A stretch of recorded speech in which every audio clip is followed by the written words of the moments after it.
LEINGAK ASIGI BJP की MLA अमसुंग minister सिंगना हौजिक थोकलिबा इरांग असigi matangda wahei AMAPHAOBA Haidana Leiriba Asi Manungda Kari Aronba agenda Leirabage HAIBASI CHAMAMNABA PHAORE HAINA opposition LEIBA political party taragi MEEHUT TOIJAM DEBANANDA PHONGDORAKLI हिराम असिगी मतांगदा ngasi Manipur Press Club ta pangthokhiba paugingpham amada wafam asi phongdokladuna TOIJAM DEBANANDA hai haukiba megi tang ahumdagi Manipur da thokliba irang asina maram oiraga micham kya gi punsi amasung lanthum mang takhrei Center of the State Paliba LEINGAK ASINA THOKLIBA IRANG ASIGI Warishin Puraktuna Tangdu Leitaba Hanjilagna Bohona Buhaina Political Party Taragi Maikaidigi Taksin Kiba Leirabasu Nasi Fauba positive response Pangbagi Mamita Dre Manipurda Hoji Tangdu Leitaba from Hanjilagli Haina LEINGAK ASINA Laurabasu Chinkong Jinga the Lepa Leitana Anoba Bankra Kya Sagalapalep Dre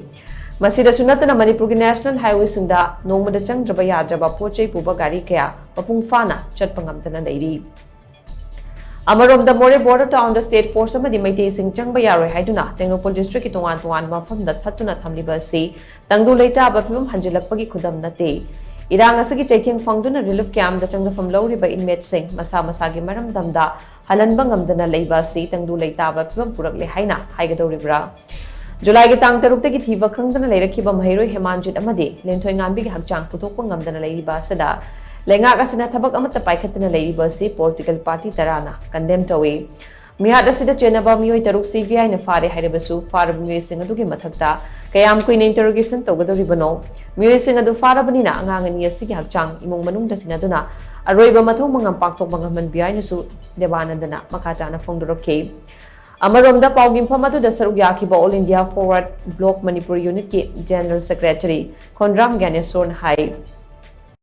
Thataruk Fazilak Labairang Asida Maitei Sing gi Wakhalda Akiba Magaloina Hingli Miamna Lambda Masida Tangdu Leita Bapum Hanjilalu Haina Laurabasu ngasi Fauba Lambda Masida Mapung Fana Mahusagi Punsida Hanjilak Pangamdana Lady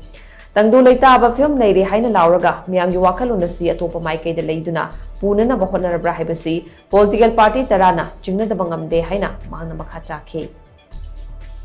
Ngasi Fauba Manipurda Kuigi Chief Minister Birena Santi Hanjali HAIBASI Karamba Makhangi Santi HOUJIK Kuigi Singkhong Singjada Kuigi Anoba Bankar Mayama Masarai